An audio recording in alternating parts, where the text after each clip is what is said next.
Hey everybody, it's Jake Mace, the Vegan Athlete. Welcome to my Vegan Athlete YouTube channel, which has kind of turned into the gardening channel or the Vegan Gardener YouTube channel.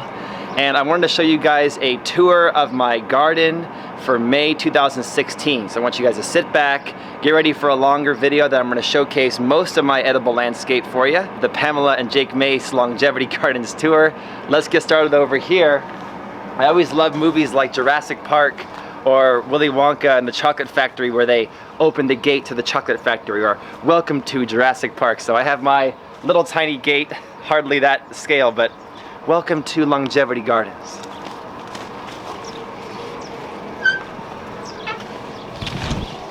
And let's start right here. When you first walk in my backyard, I have this lovely Bonanza peach tree that is loaded with fruits right now, and we put a little bit of a bird netting on top of them. These Bonanza peach trees are really my favorite peach tree for Phoenix area gardeners, because we're in the Phoenix area in Arizona.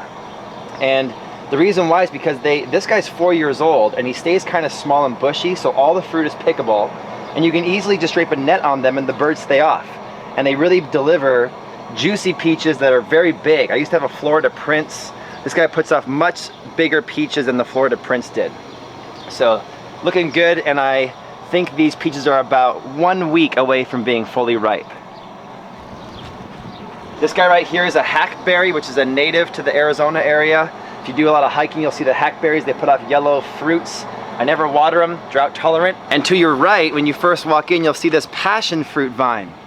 And passion fruit is one of my favorite edible vines to grow in the Phoenix area, because look at how much shade this is giving me. We built a little arbor over it. This guy's only been in the ground a little over a year, and he puts off tons of passion fruits, like this one right here and this one right here. And they don't flower in the morning. They flower at about 11 a.m. So if you're out early, all the flowers are closed, but about 10:30, 11 a.m. the flowers open, and the most beautiful sea anemone-like flower you've ever seen. And this is just one vine. And the one vine starts here, and it also goes over here, and it continues on the entire front here, and it goes across all these trellises to the right. So it kind of shades in my carport, which will soon be a garage. So a really great vine, and look at how many edible fruits are off this guy. They're all over the place. There's probably 100 to 150 on this one vine. They're just everywhere. They're all over. So in about a month or so, when they turn yellow or purple, I'll be eating passion fruits every morning for breakfast in my smoothie.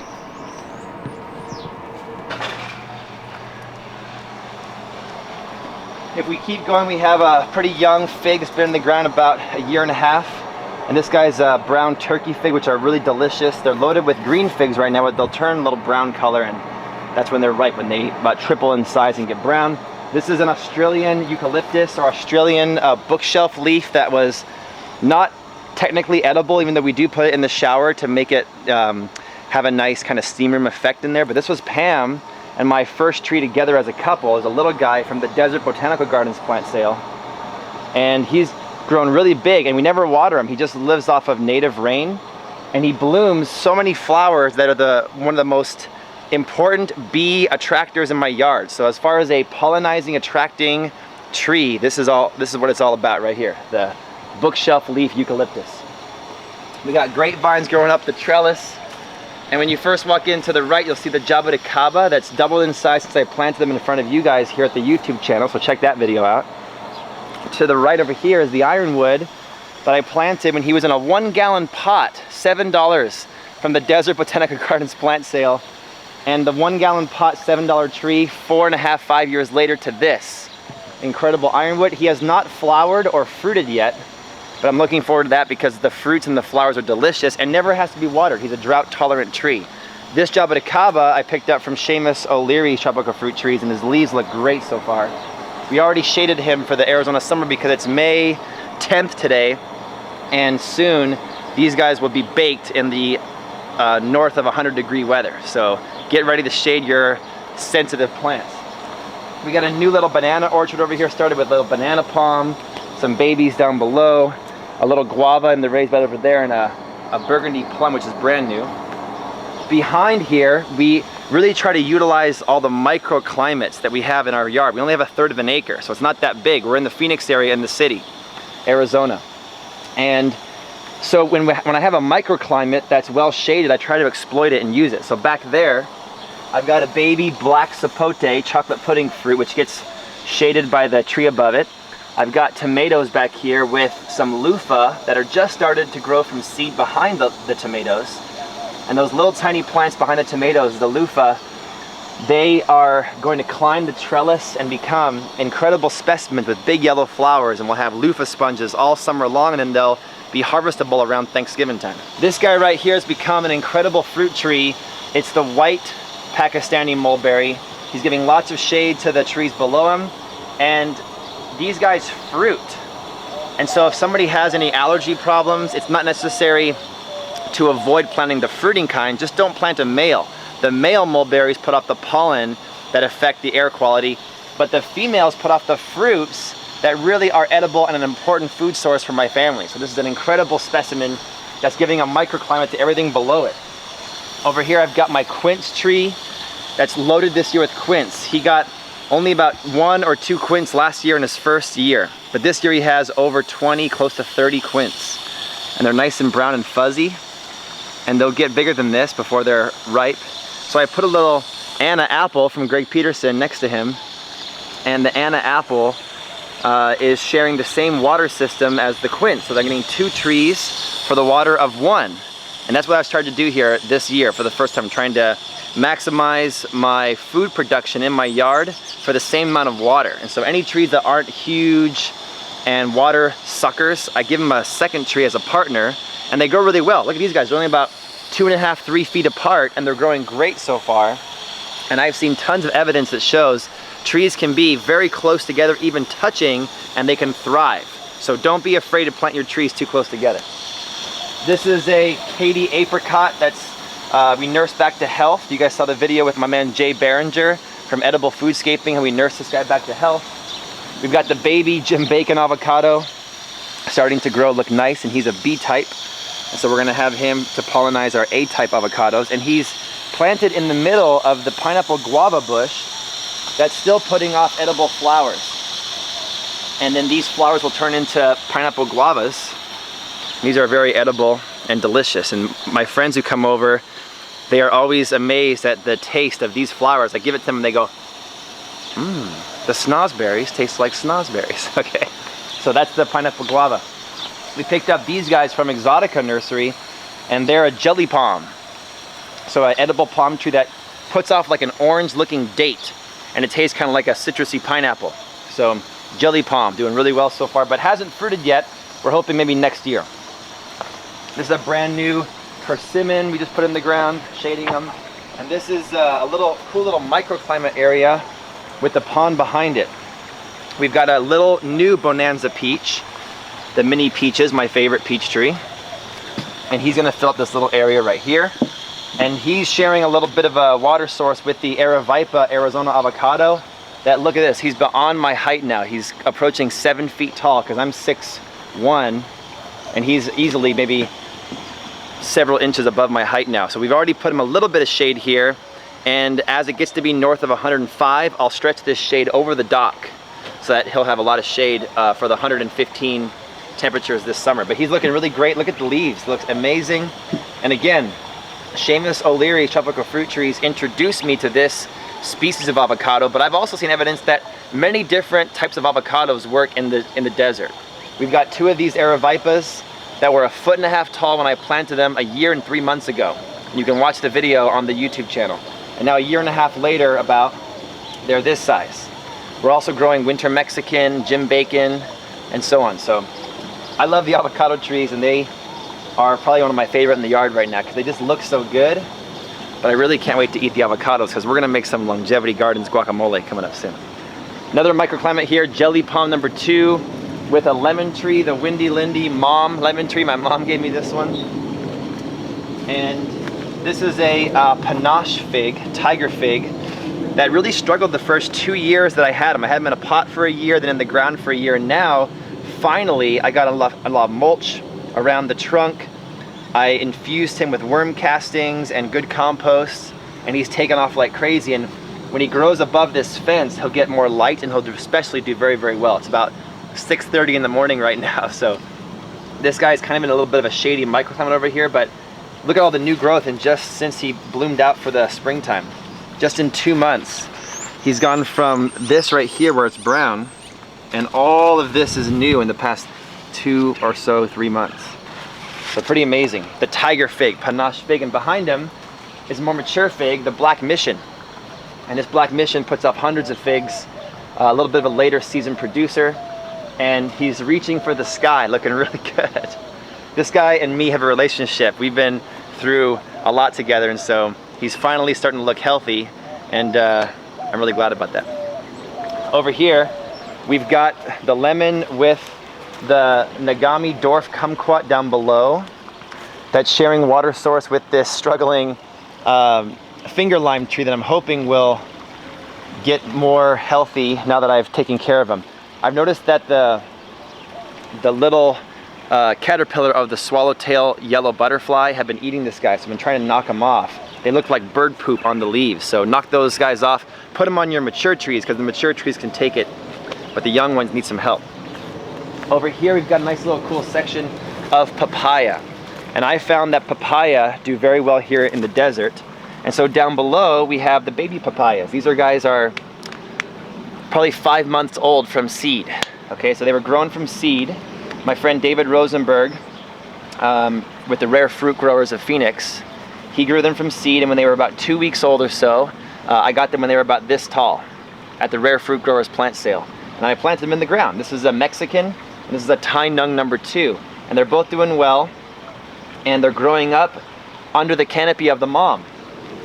And the mom is a Tai Nung #2 I got from David Rosenberg about 2.5 years ago. And this papaya tree, 2.5 years old, is kind of like a time capsule. You guys can see how from seed, the first 1 year of growth, he got to here. And that's as tall as he got. And then the second, see where it's all kind of messed up right here. Then the winter in Phoenix gets kind of chilly compared to Hawaii or a tropical climate. So the 28 degrees in the winter knocks his leaves off and defoliates him. So then year 2, he came back, he survived the winter, and he grew up to there. And he fruited about 20 papayas that I ate, and they were delicious, okay? And then now year 3, this is year 2.5, 3, he's grown bigger. And look at all the flowers up top. And this year he's even tried to multi-branch, and he's flowering on the multi-trunks. So I'm really happy with how these papayas do, because they really are, they make me feel good about myself. You know what I mean? They make me feel like I'm succeeding in the gardening world, because they do show you how happy that they are. So I love the papayas, very good for the Phoenix area. Underneath the shade here is a star fruit that I also got from Seamus O'Leary's Tropical Fruit Trees. If you guys go to his Facebook, that's the best way to get him, then call him and see if you can get some trees from him. And so this one's a star fruit, or carambola. And I gave him this shade so that he has a little bit of protection from the hot, intense sun rays of the desert. And look at the leaves, he's doing very well. And he's starting to thicken up and get dense, and it's a little outside of star fruit season now, but next year they flower over the winter and fruit in about March, April. I got a new little citrus down here and some mangoes I'm trying to stabilize. If you guys transition over here, we've got a Mexican papaya that's just started his 2nd year. So he's about 1 year and 3 months old. He survived the winter as well and is starting to flower. But if you guys notice underneath my banana trees here, this papaya, he never lost his leaves over the winter. And so for some reason, I think because of the canopy of the mesquite tree and the wall that's right nearby, and the fact that I piled 4 feet of wood chips that were steaming hot all around this area, he kept his leaves. So now he's already 2 months ahead of the season. He's already got papayas that are looking great and will ripen hopefully a month or 2 before any of the other ones. And that's just because I kept the microclimate over here nice and warm.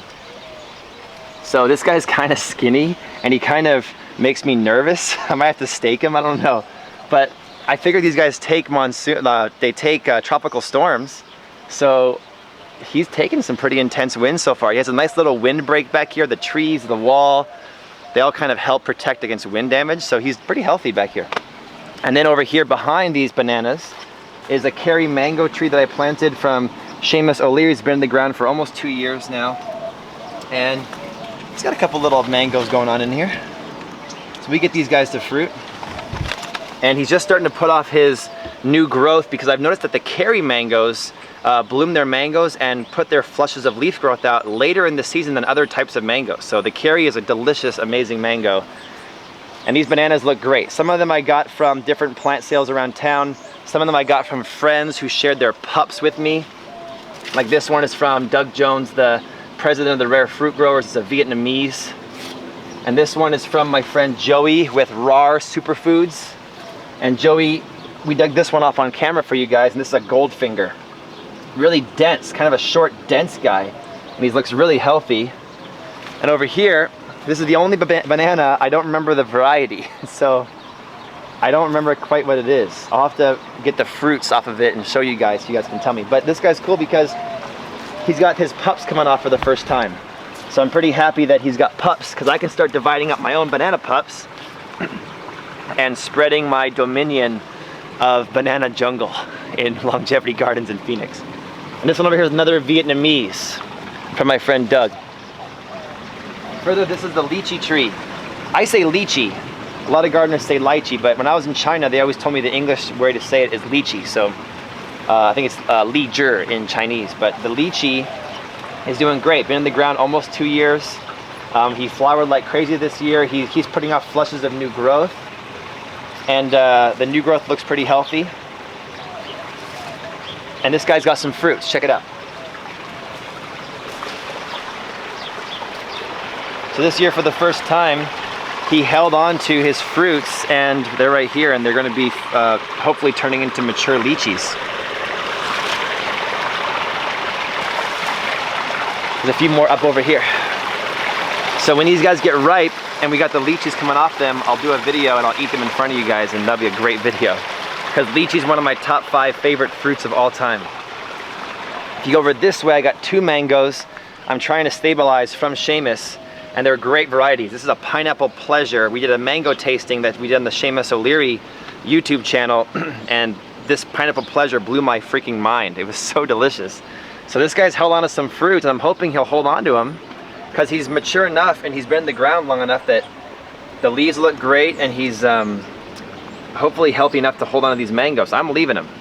Over here, his buddy is Lemon Zest. The Lemon Zest mango has looked healthy. The leaves look nice and dark. I've been giving him lots of food in the ground and foliar feed. Now, for the first time this spring, he's starting to put off new growth here, so hopefully he'll get a flush of growth before the summer temperatures hit. And then behind me over here, I think every gardener has a cluttered area. This is the infirmary, okay, where plants go to be rehabilitated. So I've got a bunch of plants in pots, like ice cream bean and sapote, some date palms, some long an, dragon eye fruit, Pakistan mulberry, star fruit, persimmon rootstock, goji berry, and another ice cream bean over here. And we're trying to rehabilitate these guys back to health, then we'll put them somewhere in the yard. Blood orange just starting out. If you guys walk this way, this banana deserves to live, okay? He got landed on by a 60-foot tall mesquite tree. It stripped everything off of him down to just a root, and he's grown back. And he's really one of my favorites because he's shown such resiliency, and life is all about that, you know? Some of us that are so happy to live life have gone through some of the worst pain imaginable, but sometimes people let pain depress them, and other people let pain lift them up into a higher state of being.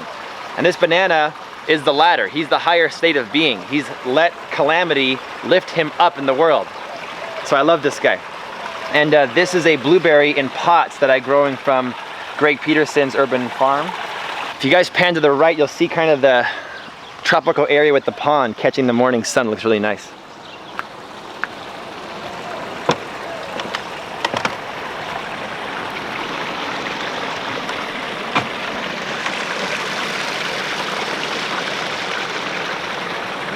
If you guys come closer, you'll see my koi fish. They're very friendly.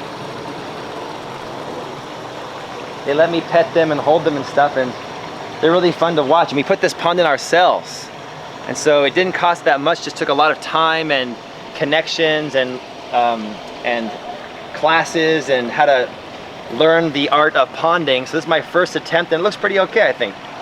The fish have caves in there, and there's lily pads, and there's mosquito-eating fish called gambusia.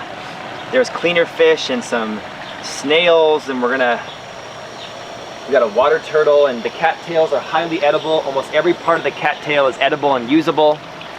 And we've got some other guys here like star fruit that's growing here in the sun.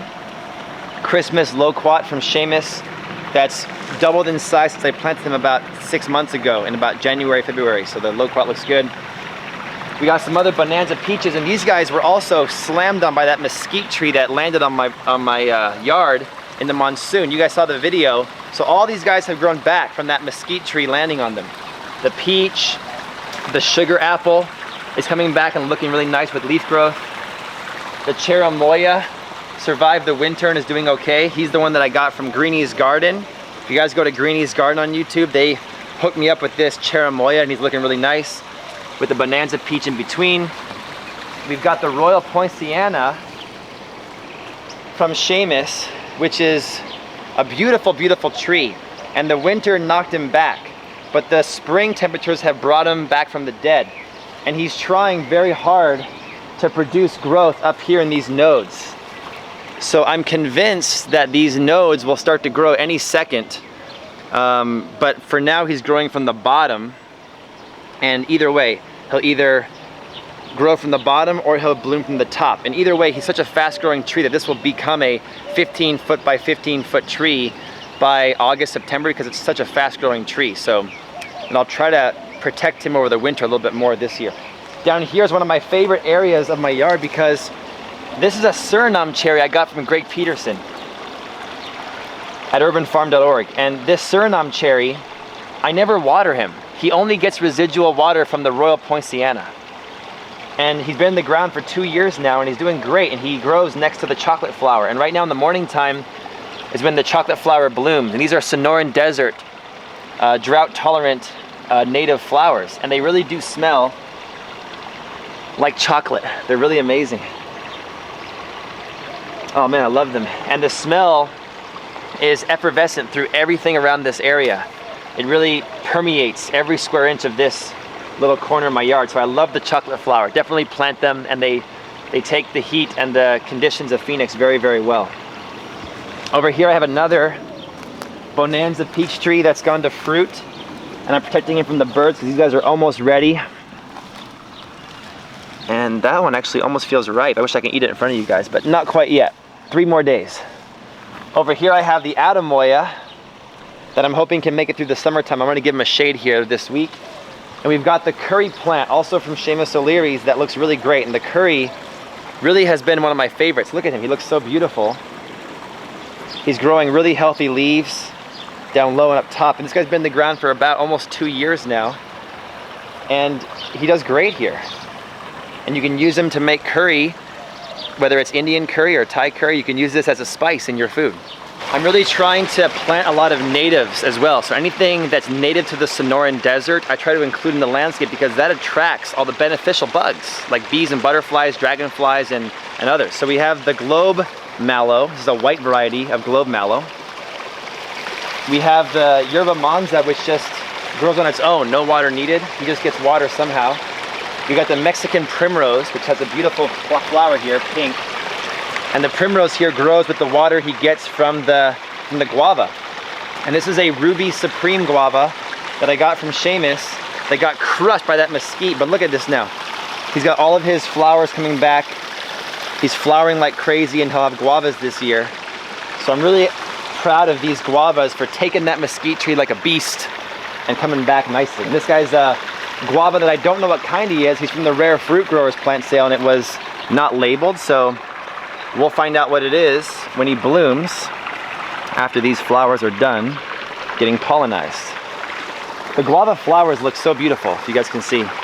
They look so nice. They're so beautiful, like fireworks.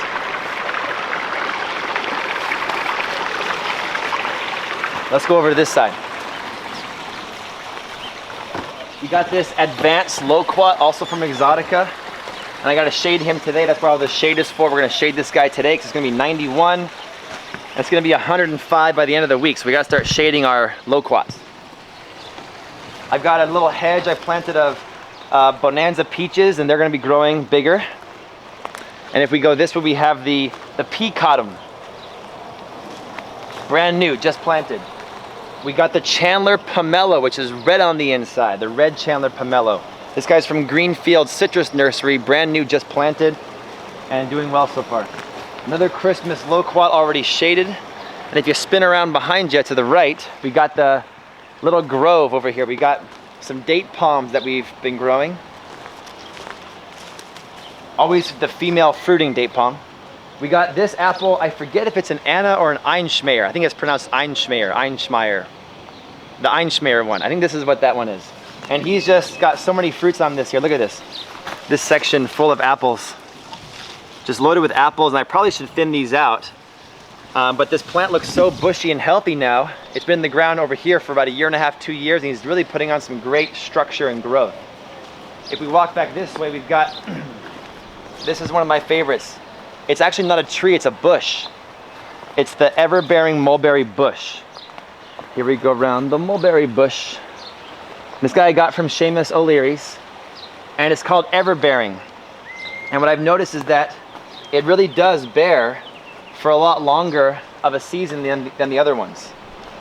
And if you guys look down below, this guy, it's already middle of May and he's still putting off tons of fruits. Of course, by and away, the Pakistani, the purple Pakistani is the best tasting mulberry. But second place for me definitely goes to this ever-bearing. This guy is so delicious. Go contact Seamus and get one because he's so good, especially if you wait till the berries are fully ripe. I mean, and he still got berries off of him, so here's to antioxidants and morning breakfast. That is so good. And so expensive in the store, so for a food source for your family, this is the best. We've got a pear tree that we're trying to grow that, pears are tough, I noticed, here in the desert, but he's got some pears on him. And then this is an area where it's kind of a deserty raised bed I put together. And I'm growing the fairy dusters and the lantana and the wolfberries. So they don't need water, they can survive off rain. Water hits the chicken coop and then it pours off into the bed to give them extra water. But somehow a squash seed got put here by a bird. I didn't plant this, a bird did. And he really has been growing with only a little bit of water, like not very much water at all. There's no irrigation to this bed. And despite all those things in his way, he's still thriving and putting off incredible squash. Look at that size of that guy. I have no idea what kind of squash this is. Maybe it's a longevity garden squash, but look at the size of that. It's like a pumpkin. So now that I showed that to you guys on camera, I'll be eating that probably today for lunch or dinner. And my wife Pam always does such amazing things with the food from the garden. So, and another one over here. If you don't believe in life is yin and yang, or life is about balance, look at my deserty raised bed. Yin over there and yang over here. 2 volunteer squash plants that I did not plant, and they're growing on their own despite all the dry clay-like soil. There's a rosemary in there, fairy duster and wolfberry, and then this squash. I don't know. Pretty amazing stuff. Over here to the left, the new one we planted this year, a desert willow. The desert willow is one of the most prized native trees by the indigenous people of this area, like the Hohokam and the native peoples that lived in the Phoenix area, because the leaves and the flowers can be used medicinally as an antifungal and even an antibacterial. And so definitely plant a desert willow. Ooh, bee. Plant one in your yard because if the apocalypse happens, you've got medicine. Over here is a area we just started because this tree was the one that fell in the monsoon. This was the 60-foot mesquite. This entire open area of the sky used to be covered by mesquite, and I had a 60-foot tall rope climb at the top. So he's growing back. Look at that. He's growing back with a vengeance. We're gonna keep him pruned nice this time. So all this stuff is new because before this wouldn't grow, it was too much shade, but now it will. So we have this one's called an elderberry. And the elderberry is native to like Mexico and the Sonoran Desert, and he puts off edible berries. So we're seeing if we can grow this one. This is from Richard's nursery up on the I-17. And then another date palm over here. This is a Sahiti date. And then over here, I found in the desert some of the most delicious cactus I've ever tasted. And there were 3 prickly pear cactus called nopales or nopalitos. And you can eat the pads, and you can also eat the fruits. And the fruits they call tunas. Not tuna like the fish, but tunas like the cactus fruit. And normally when you eat prickly pear cactus fruit, it's a little smaller, but these guys were humongous. And this one in particular was the circular nature of the leaves were also represented in the circular nature of the fruit. The fruit was purple as purple can be, and this size. The biggest tunas I've ever seen the cactus fruit. And when I brought it home and juiced it, it was unbelievable taste. So I took one pad, just one pad off that cactus, and now from that one pad, he's grown these 5 other pads. So I've got it stabilized. Over here, this guy was oval, and he also put off purple fruit, but they were the biggest ones I've ever seen. They were this size. And so I also took one pad off of this guy, and now he's got many, many pads. And this guy put off green cactus fruit that was this size, oval. So from this one pad, all these guys. So they're growing very well, and this will be my area in my yard that will have the most delicious cactus fruit you've ever had in your life if you guys are lucky enough to taste one. So I encourage you guys to grow cactus because it's a drought-tolerant native way in the Sonoran Desert area to grow some incredible food that's high in anti-inflammatories, very healthy for vegan athletes, and it's a free food source, you know, just sustainably harvest. Pick one off the plant, plant it, and you've got a whole collection started at your home. This guy is a new one too, called a Tipuana Tipu, and I'm really excited about this guy, but he's brand new. We just planted him and he's got a lot of new growth coming off, so I'll have more about the Tipuana Tipu later for you guys. Come on over. I'm growing some jasmine, which is very fragrant, smells good. This is a new persimmon called a Saijo or a Seijo persimmon, and he's brand new this year. Over here next to the dead dog, this is the pit bull we adopted, and she's so vicious. Look at how vicious pit bulls are. They're like the most lazy and loving dogs of all time. This is Tesla. And this guy over here is the cattle dog, Supai. So Supai and Tesla. And this is a neem tree. The neem tree is one of the most sacred of all trees in Indian culture. And our neem tree is doing very well. I wish I can plant 2 or 3 more of these because they're one of my favorites. There's over 200 medicinal uses for neem. You can use it to brush your teeth, for weddings. It's one of the most sacred trees in Indian culture, and they're growing very well here. The only issue with the neem is the cold. So the heat of the summer, it can take it full sun, no problem. And I got that from Seamus O'Leary. We're growing the female carob, which is a chocolate substitute. So if you really want to grow chocolate in the desert, grow carob. Just make sure it's female. Don't get the male one. And the problem is that you don't know until it flowers for the first time. So the male produces pollen, female produces flowers. So you got to buy a mature one that allows you to see the flowers. So I bought one that was the smallest one I could find that still had flowers on it. Boom. Female, it's doubled in size. And eventually this will be the biggest tree in my yard because carobs get enormous. And over here is one of my grapes. Autumn Royale grape. It's quickly becoming one of my favorites. And I got these guys, I think, from Baker Creek, or not from Baker Creek, from Baker Nursery before they closed.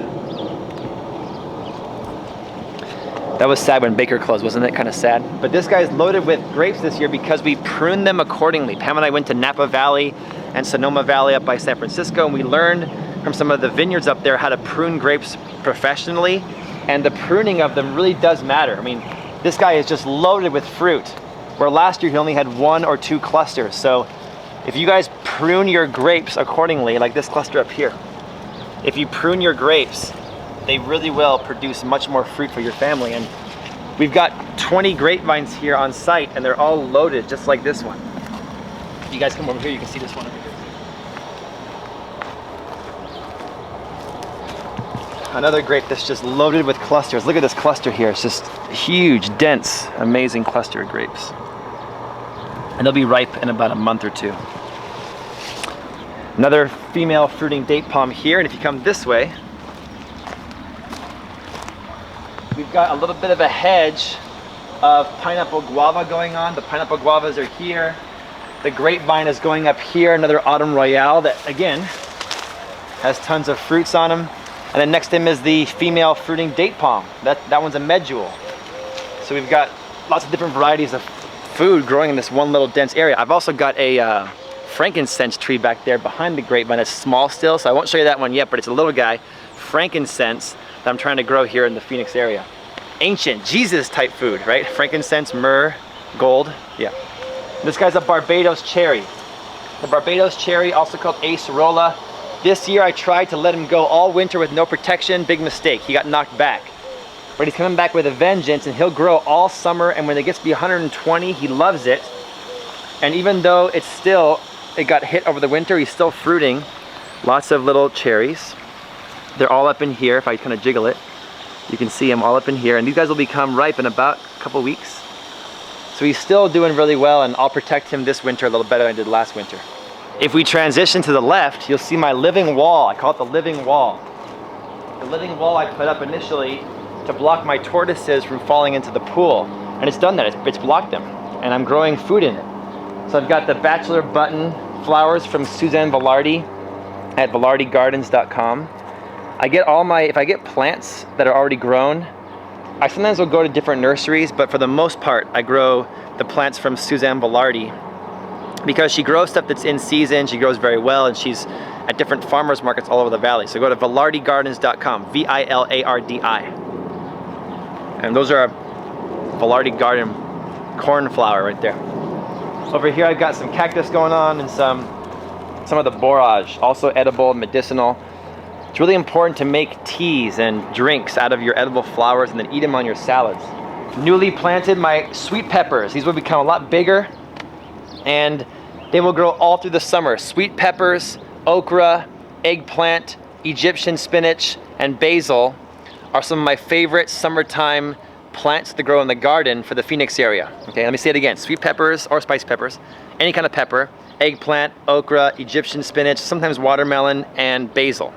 Okay, so plant those guys right now. Now's the time. We got some Swiss chard and collard greens still going from the overwinter time, so we're still harvesting and eating this guy. Edible flowers galore in here. The fennel from Suzanne Velarde is still going like crazy, and this stuff tastes like licorice. It does, taste like black licorice. Really amazing. We got the dinosaur kale from Suzanne still going strong. We've been eating it like crazy. This is my favorite kale for the summer because it tends to be the most heat tolerant in my experience of all the kale. Dinosaur kale first and then tree kale next. Over here, some more peppers. This one's a cayenne. So you can see how the sweet peppers differ in shape than the cayenne. And we planted this year 100 pepper plants. So our garden has 100 pepper plants, 101. 2 of which are spicy, 99 of which are sweet. And this is our kumquat tree.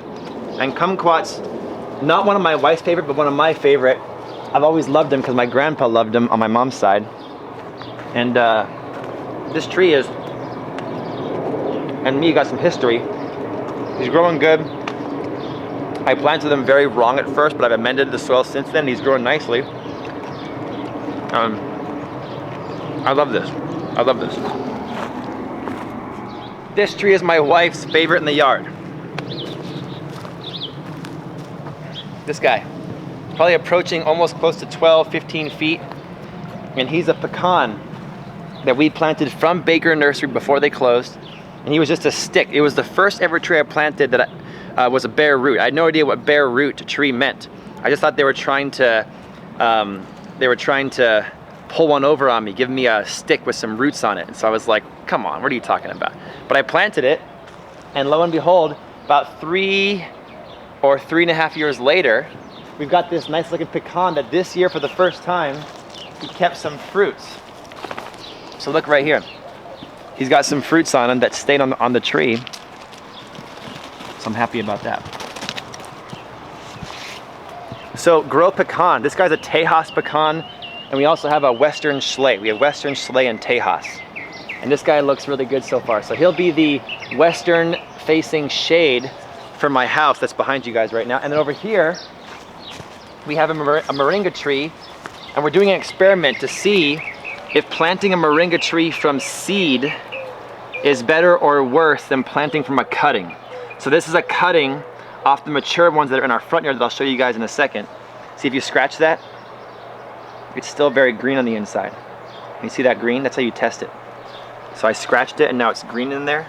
So the tree is still alive and it has roots, because we had some in pots that we experimented with and they have roots, but he hasn't budded out yet. So we're still having a race to see if seed is better or cutting is better. A few folks around town also got some cuttings from me, and I'm hoping that we can talk together and see which one is better. But so far the seed looks pretty good. And this little tree will become a 15-foot tall tree by November. They're pretty amazing, the growth rate. And moringas are totally edible, and they say it's one of the most healthy and nutrient-dense foods on the planet. And next to the moringa over here, this guy's gonna be here for a reason. He's gonna shade out some of these other plants. So these peaches, Ava's Pride and Mid Pride, and behind here is a Babcock, the white one. These are newly planted this year from Greenfield Citrus Nursery, and they're looking pretty good so far. So they're going on to their first summer here at my home. Over here's another female mulberry tree called a Peruvian. That's just from Seamus O'Leary. It's gone from a 2-gallon size to this size. It looks amazing. Over here's the pomegranate, one of the first ones I ever planted. So this pomegranate was from Gardener's World on Baseline that I think is closed now, because my friend's mom kind of managed it a little bit in there. And we got this guy. He's an angel red pomegranate, and he's loaded with fruits again.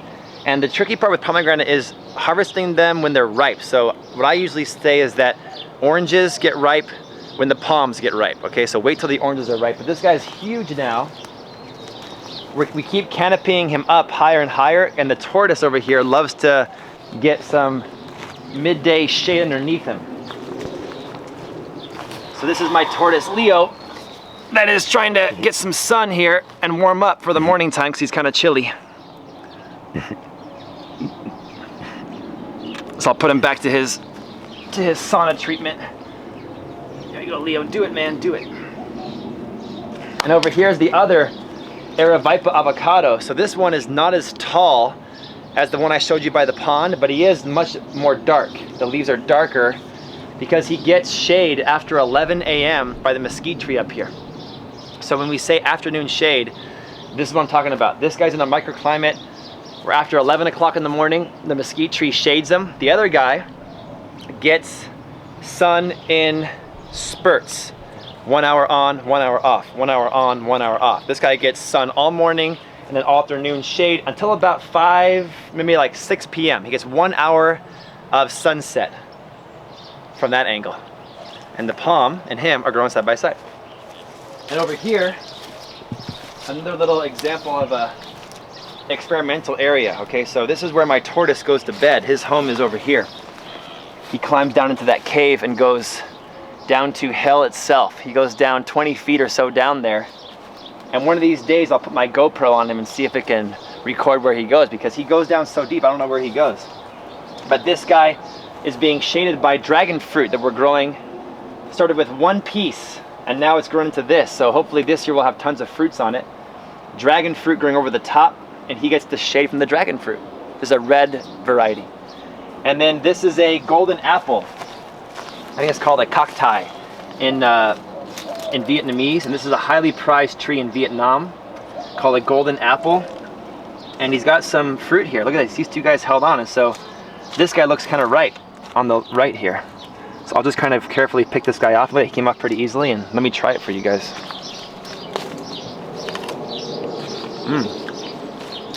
Really good. That's actually a good one. Very sweet. And a lot of Vietnamese people love this because it's a symbol of prosperity. From Seamus O'Leary. Thanks, Seamus. I'll throw the core back into the tree. This guy has a microclimate here. It's kind of weird, but he looks pretty good right now. Growing pretty strong and looking pretty healthy. And then to your left is Chubbs, my giant rabbit.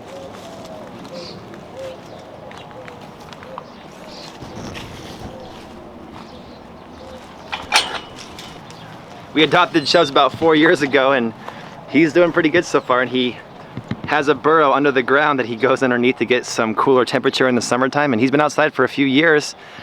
So Chubbs loves the winter time, and he gets summer protection in his burrow and also with the full shade from the mesquite tree. And he does pretty good. Go for it, Chubbs. Go in there. So we've got the tortoise and the hare.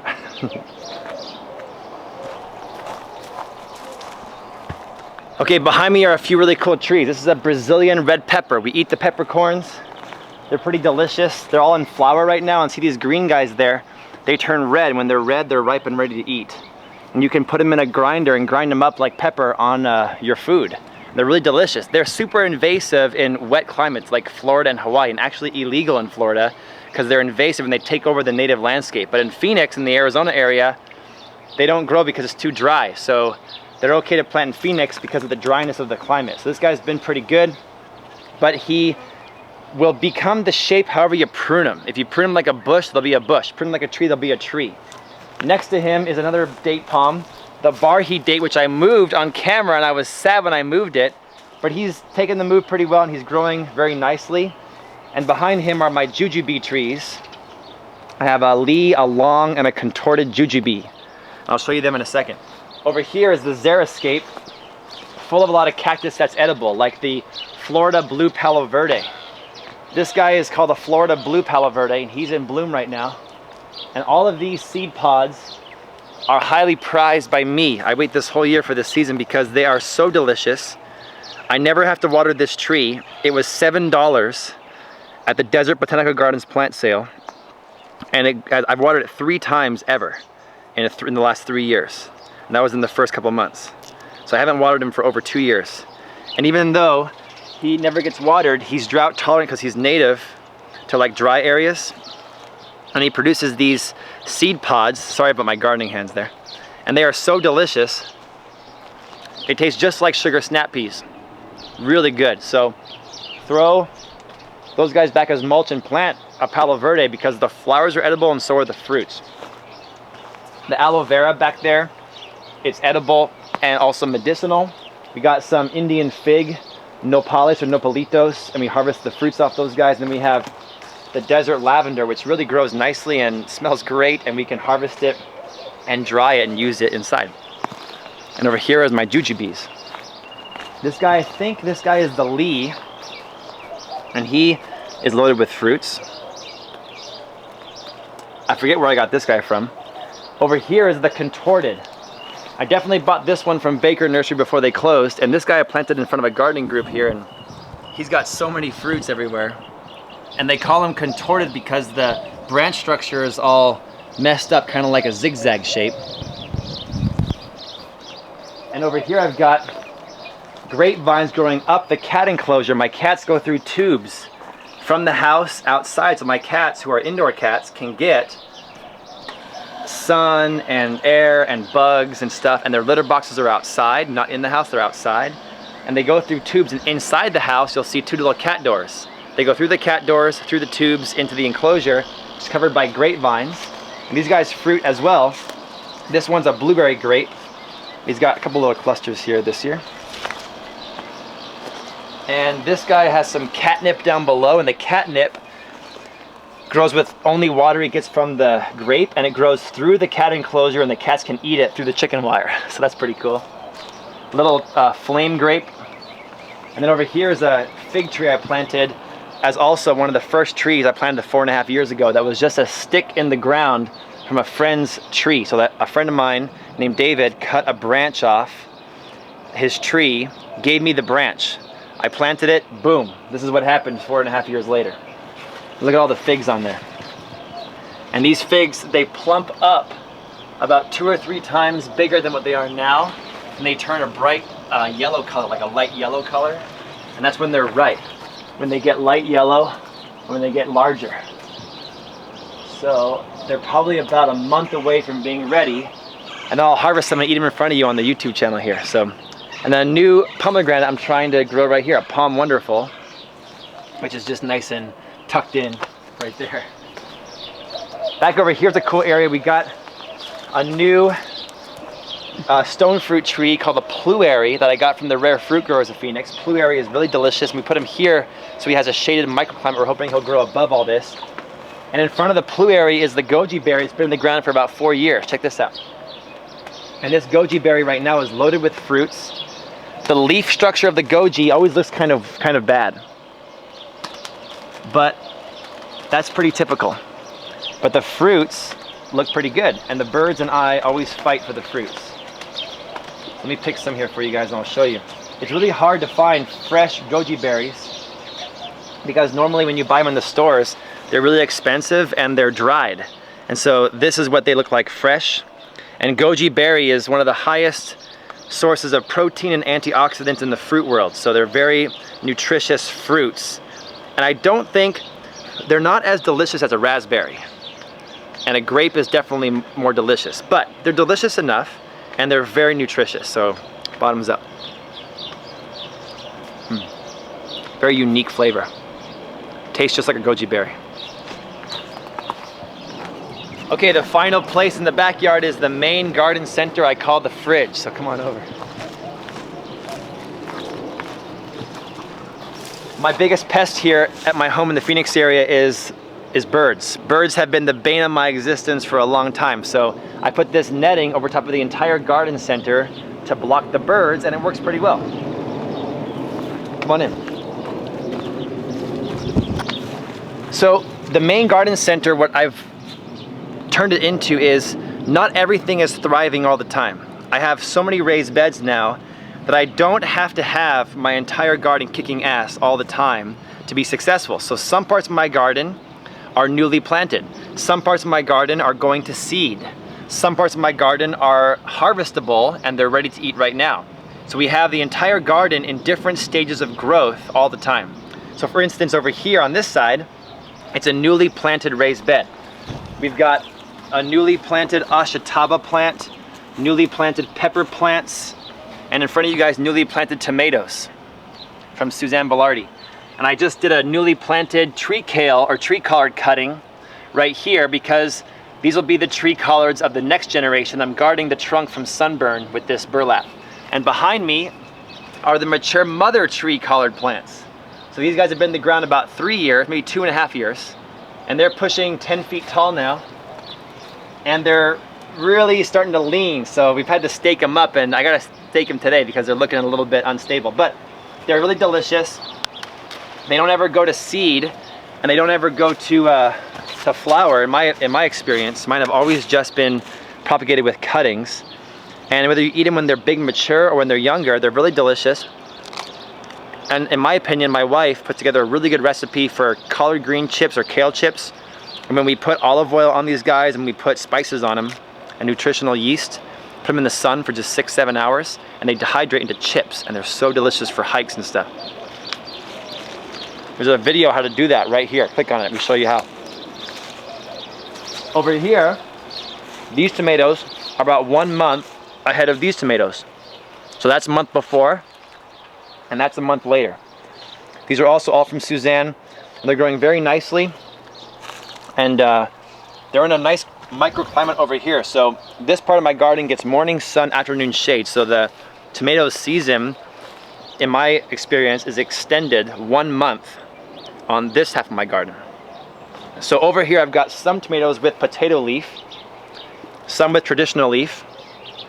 And then behind them, this bed used to have kale in it. So I left 1 red Russian kale, I left 1 curly kale, and I left 1 carrot to go to seed. So I've got these guys going to seed while these guys are growing new. So I got multiple things happening all the time over here. And on this side, check it out. I got the tree collard plant. His pups are growing down into the ground and growing again. The tree collard, this is the green variety, is such an amazing grower, and stay right there. Over here inside the bed, I planted a caper plant last year from Suzanne Belardi. And he's in a little bit of a microclimate, but look at this caper. He's doing it in the ground, and he took a hit over the winter, but now he's coming back looking really good. So hopefully I'll put 1 caper here in the shade and 1 in the sun, and we'll see which one does what, and I'll show you guys on camera. So caper in the desert. Over here on this half of the garden, I've got this bed full of beets and carrots and broccoli and cilantro that have all gone to seed. And so we're slowly harvesting the seeds. We're still, like this broccoli right here, check it out. I can just pop the top off. These guys right here will still make seeds and flowers, and I can eat that. So, still edible. Over here, a tomato plant volunteer that that grew on his own. And over here, I've got the patch of carrots. We're still harvesting the carrots. We're letting some go to flower. And I planted the new pepper plants down below, all sweet. So we've got things happening on each half of the raised bed. Over here, more tomatoes. And these guys are in the sun, and they're growing pretty nice so far. And over here is a crazy jungle of daikon radish that's gone to seed. So we can harvest those little seeds, or I can just take those seeds and throw them back in the bed and they'll grow again next season.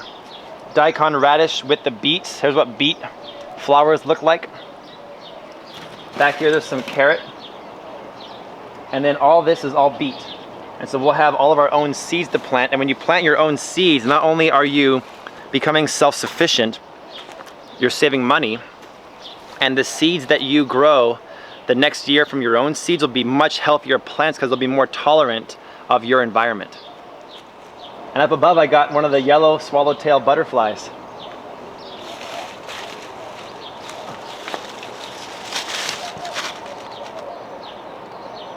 If you guys friend me on Instagram, I'm on Jake Mace Tai Chi on Instagram. I sometimes catch birds and butterflies and I show you guys on my Instagram account. So here's a butterfly that is really beautiful. Let's let him go outside the garden so that he's not trapped inside here, because somehow he got in here and now he's trapped. So we're back outside and let's let this guy go back into the wild. Yellowtail swallow butterfly, and go, my friend. There he goes. Now he can go off and pollinize my passion fruit flowers. So let me show you guys this inside here. This is the end of my main garden center. This is some kohlrabi that's gone to flower and seed. All of the dill looks like a firework. If we break this off right here, I can show you guys the dill seeds at the top. Each one of those guys is a seed. And so you can either harvest them and keep them in your seed bank at home, or you can just smack them against something like the roof. Now I just scattered like 100 seeds. And so next year I'll have dill seeds all over the place, and I can thin out the ones I don't want. So a really great way to garden. New peppers down below. We got some Armenian cucumbers on the trellis here, and beets in here that are growing great. Here's the size of the beets we do. You pull this guy out, you can see the beets in there that I can go inside and cook that up. I can use the greens and the root and juice it. So that's a good looking beet, and I got enough of them going to seed now that I don't need this guy, so I'll bring this guy inside and I'll juice him, and the juice of this beet will become my skin, muscles, eyes, ears, and soul of tomorrow. And then finally the back is the amoeba bed. We got some sweet peppers down below. We've got the purple Okinawan sweet potato. The greens and the roots are edible, and it's growing all over the place with a lot of ground cherries. The Cape gooseberry growing as volunteers everywhere, and a tomato plant over here. And the arugula has gone to flower, and we can actually eat the arugula flowers. And they got that smoky arugula taste, and they're really delicious. And over here is the celery that I planted as roots from the juice bar that I am friends with. And now it's grown up. It's amazing celery to taste. And it's also flowering up above, and we'll have seeds to plant next season. All right, we're gonna finish this tour today with the front yard, which is gonna be quick. And we got the raised bed here that's very small, only about 12 inches high. Like a skinny, narrow raised bed, but we're growing some amethyst basil here from Suzanne and some Thai basil that's been here for 3 years, and that just won't die. We use it on all of our Thai food or Asian infused dishes. And a whole patch of oregano. 2 different kinds of oregano here. And this bed is a fun one because it just grows on its own. If I dig down into it, the soil is really nice, and it has a ton of worm life. Watch this. It's almost like 100% worms and worm castings. See the worm in there? Just so many worms inside of it. It's almost like it is 100% worm castings, and it just keeps getting better and better every year. I think that gardening in the first year is the hardest year because you're creating the infrastructure, your soil's not quite mature yet, and it's kind of not right, but come year 3, 4, and 5, it gets so easy. So just stick with it and keep fighting the good fight, and year 3, 4, 5, and beyond, your soil, both in the garden and in the trees, will be so good, everything will grow. Over here we've got a tangerine tree I got from Greg Peterson, and here is General Kwan. I planted this guy with you guys on YouTube. The link is right here. General Kwan white sapote tree called a redland sapote from Seamus O'Leary's. This guy now, if I stand him upright, he's almost as tall as me. Check that out. Almost 6 feet tall. And I'm not going to shade him this summer because he's got the shade of the passion fruit above him with full of fruits. Look at all of them. Passion fruit, passion fruit, passion fruit, passion fruit. They're all over the place. And I think that he'll keep growing all summer. And when he finally reaches the top, I'll cut this section out and allow him to go higher. Next to him is a bay leaf tree I bought for 99 cents from Baker Nursery before they closed. And the bay leaf tree is great. Right outside of our front door, we can pick a leaf off and use it in a stew or a soup like bay. This guy was a 99-cent tree and he's grown to this in a couple of years. We're trying to grow some of the Hawaiian layflower called plumeria, and we've grown these from cuttings from friends, and they're starting to grow their leaves. Really exciting. My wife is doing this one. So he's in a microclimate. The navel orange tree behind this grapefruit tree is tucked in the corner over here. He's full of grapefruits, just riddled with them, especially more on that half. And over here is the canopy and the forest of moringas. So this is my forest of moringa trees that really is the key to growing in my front yard. This used to be a hot area of the yard. It was just full of hot and sun and heat and nothing would grow. And then the moringas love that heat. I haven't watered them now in 2 years. They only exist off native rainwater. The first year and a half I did water them. And now they provide shade and microclimate, wind protection to everything else that's growing around them. So they're enabling me to grow this carambola, this starfruit tree that was from Seamus and now is pushing 10 feet tall and started in a 2-gallon pot for 40 bucks. So this is a really nice looking starfruit tree, and over here is my apricot. I've already eaten almost all the apricots off the tree, but there might be one left for you guys. We've eaten all of them, and we've also been freezing all of them and storing them in the freezer. And so this is the last one maybe. You guys get the last one here. And over here is my friend the butterfly. Came back. So these apricots are so delicious. And I saved the pip because I eat the apricot kernel inside the pit. Google search apricot kernel health benefits, or watch my video I just did on the apricot kernel. And over here is the same passion fruit vine, the same one, full of all these fruits. 1, 2, 3, 4, 5, 6, 7, 8, 9, 10, like over 30 to 50 fruits in this one corner alone. And these two guys look really healthy. These three look really healthy right here. Check this out. I mean, look at all these guys. All these passion fruits just look so good. And they've really been pollinized this year by the butterflies. And so get some butterflies in your yard and they'll do the pollinizing for you. And over here is the Java plum. It's looking pretty good. The Java plum looks pretty okay. And see how I just spread some fresh compost down below? Over here is another jujube. This guy is also loaded with fruits that'll be ripe in a couple months. And if you can see, you guys are in my food forest in the Phoenix area, but if you pan to the left, we're in a typical neighborhood with typical rock front yard. And so I've chosen to take a different path in my life. We put up a nice little 2-foot tall wall here that keeps the organization strong in our yard. It keeps a nice clean look on the outside so my neighbors are happy. I try to be a good neighbor and grow an aesthetically pleasing yard that also feeds my family. So I'm trying to be a good neighbor, at the same time grow some food. So we're in a typical Phoenix neighborhood and we've done a food forest instead of a granite rock garden like most people do in the Phoenix area.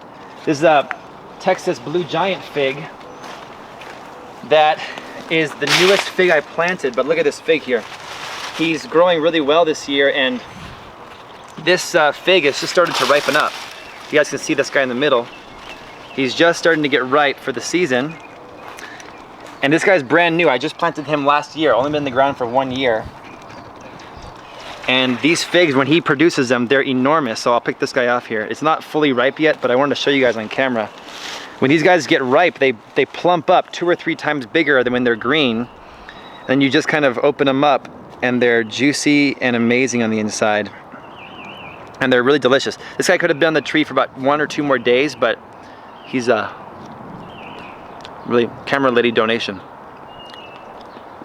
Texas Blue Giant fig. It's my youngest fig tree, but quickly becoming one of my favorites because the size of the figs are so amazing.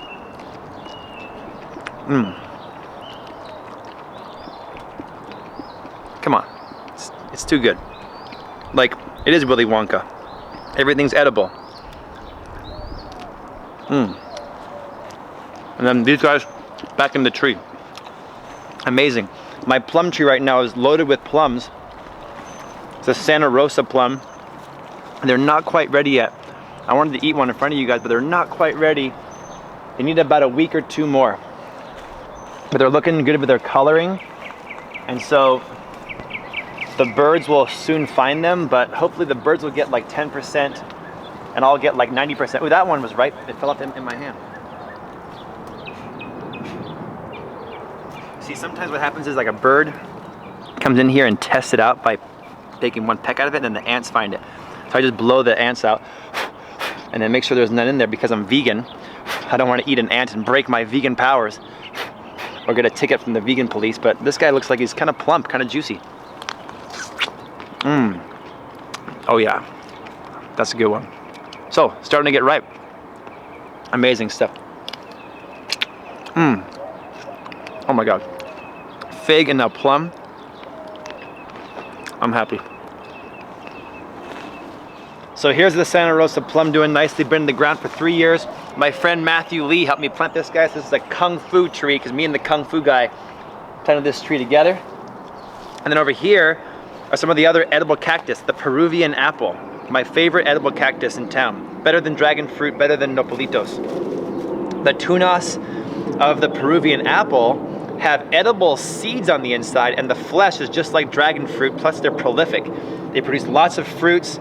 We grew all these guys from 1-arm cuttings of a friend of Pam's dad's cactus. And now Pam's father kind of lives on in our garden through the Peruvian apple that he gave to us. So we're growing this whole row of Peruvian apple back here that are really an amazing kind of cactus because of the edible fruits that are on them. Down the row are more native Sonoran desert bushes like the Indian mallow, the desert milkweed, the purple flowered Sonoran globe mallow. We're growing a loquat tree here. This is a gold nugget loquat tree that we already picked all the fruits off. We already ate them. The wolfberries go dormant around this time, but they'll bloom again when the rains come. We have a fairy duster down there and then a brittle bush. And this hedge of natives, I try to keep it pruned back so that the sidewalk is still open. So my neighbors like it as they walk their dogs past it. Everybody kind of stops and looks and enjoys the garden. But at the same time, these plants, especially the globe mallow and the Indian mallow, these plants are the welcoming committee for bees and butterflies. This is the way you can speak the language of beneficial bug. And so all the bees and butterflies and pollinizers see this and they come into my yard and they pollinize all my fruit for me. So this is like, if I go to China, I speak Mandarin. If I want a garden, I speak bee. You speak bee with flower. And then behind me is a pluot, a 3-in-1 pluot tree. And this guy's got all his pluots, but he's about a month behind the plum. He's a later season bloomer. And then behind me over here, you can see the moringas. So the power of the moringa tree is in 4 different things. Number 1, the leaves are edible.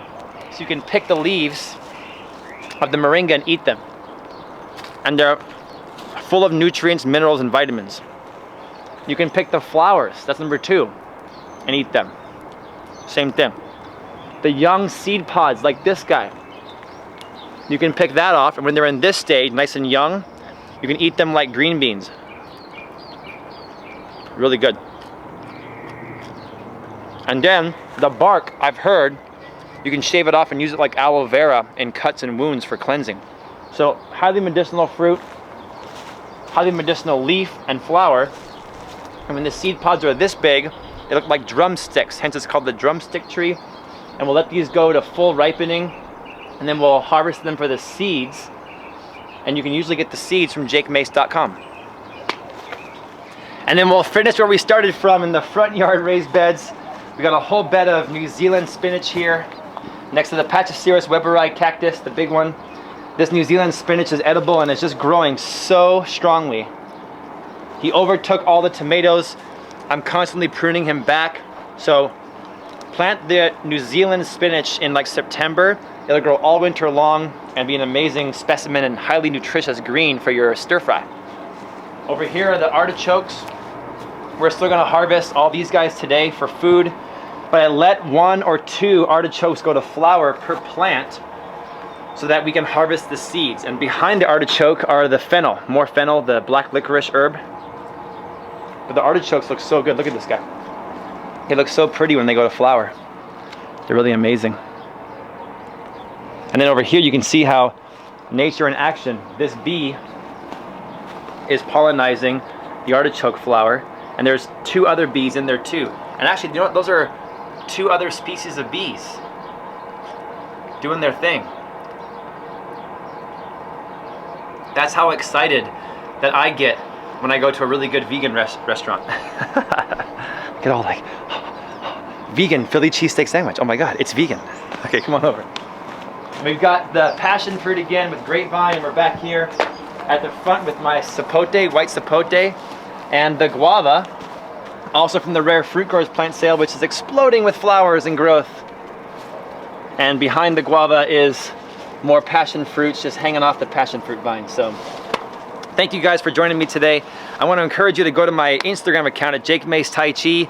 Also go to my Urban Gardening in Arizona Facebook group and join it. It's a great group, thousands of members all talking about gardening and sharing videos, pictures, and their experience. A great way to learn how to garden and get inspired by other people. And that's at Urban Gardening in Arizona on Facebook. You can also email me to get on my email list for gardening stuff at jakemace.com. And I want you guys to remember that I'm a martial artist, number 1, and I train people for over 15 years now how to fight and block against punches and kicks and attackers coming at you. But gardening is the same exact thing. When you grow your own food at home and you eat it like this, like delicious Cherokee purple tomatoes that are back here, like delicious indigo rose tomatoes over here, and like delicious yellow pear cherry tomatoes over here. When you grow the food yourself and then eat it, that's the real self-defense of the new generation. So for the most part in my life in America, I don't have to defend myself every day from gangs or criminals or attackers. If I did, I got the skills to do that. But the real criminal is diabetes, heart attack, stroke, cancer, degenerative brain disease, all these illnesses that affect us as we age. And the way you beat those guys is with kale, and with fruit, and with tomatoes, and with herbs, and with edible flowers. Grow the food yourself. Use the azomite rock dust minerals in the soil. Use worm castings and compost. Eat the fruit when it's fully ripe. And then it will go down into your system, and it will be the Kung Fu warrior inside of you, protecting your blood, protecting your heart, your cells, your liver, and your brain, and allowing you to live a healthy, happy, and long life, hence the name, Longevity Gardens. Guys, go vegan, grow your food at home, give me a like and a comment down below, and I'll see you guys all next time. Here's the passion flower as we close up.